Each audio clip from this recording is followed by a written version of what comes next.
Hello students, let us see the very small problem.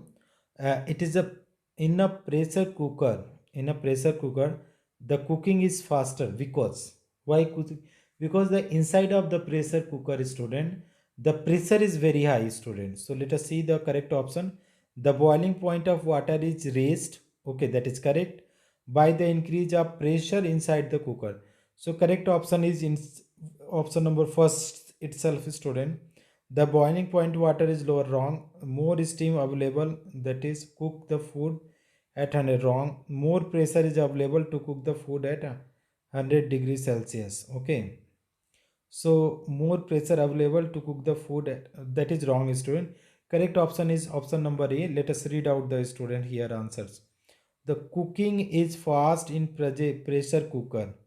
Cooking is fast in pressure cooker just because the trapped steam increases the atmospheric pressure inside the cooker.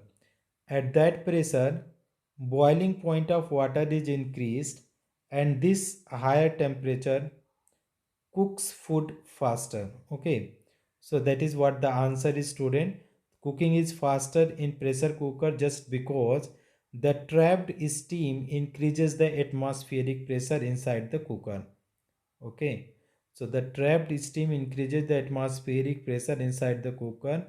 That is why the cooking is faster. So correct option is option number A. Thank you so much for watching, friends.